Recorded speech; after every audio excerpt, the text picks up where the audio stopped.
question is that this House has considered immigration rules for refugee family reunion. Owen Thompson.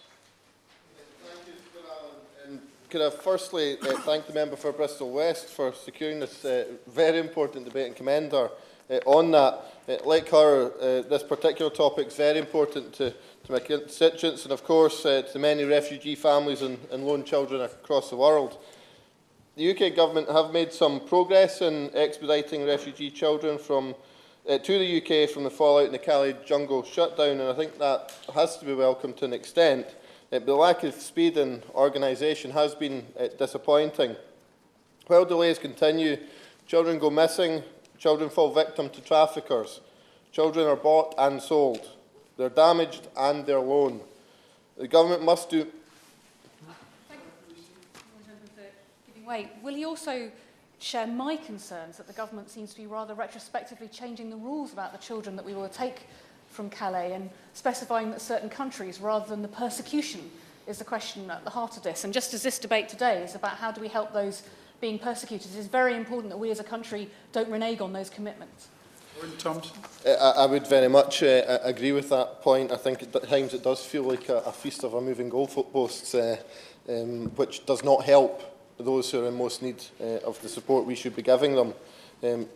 The Government does need to do more to speed up the process of helping. Lone children wandering Europe, now estimated to be in the hundreds of thousands, will not reduce in number by ignoring the situation in Syria.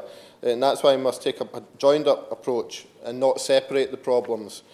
Now, I'm confident the Minister will tell us how the Government are putting more money behind the issues in support of refugees than any other country in Europe, but simply throwing money at a problem is not enough. We need to be taking account of the points raised by the Honourable Member for Bristol West and actually changing our system, taking account of individual circumstance and really making a difference for the families and, most importantly, these young people who are so often left alone. I recently raised a case of one of my own constituents in the House who had lost their child, thought to be dead, sadly. Now, we did luckily find that their son was still alive, having not been known to the family for more than a couple of years. And then, having had the joy of discovering the son was still alive, the battle to try and bring him back to join the family in Scotland.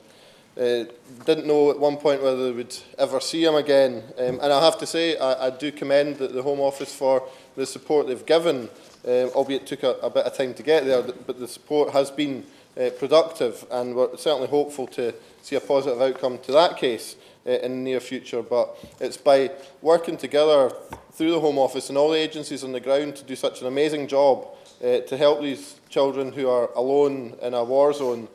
We need to do so much more to make sure that the process is so much faster to bring these young people back to join their families. The humanitarian situation across regions affected by the Syrian conflict is vast and growing. There are atrocities happening every minute of every day, and the children caught up in that situation so often flash on our TV screens and social media feeds sadly face many more years of conflict, pain and hurt before we see any end in sight to these conflicts. Such a very sad thing to consider, that children and families are separated. So we must do what we can now. We must act swiftly and with compassion. We cannot continue waiting for child refugees to come knocking at our door. To do so leaves them with little option but to make dangerous journeys, often with dangerous people who do nothing but profit and take that money over and above any kind of safety considerations of the children. We must actively seek out those displaced families and children within conflict zones, of course where it's safe to do so. But we must make more of an effort before an entire generation of children are put at risk of losing the care of their families. This includes many families affected by an emergency who cannot support their children without help.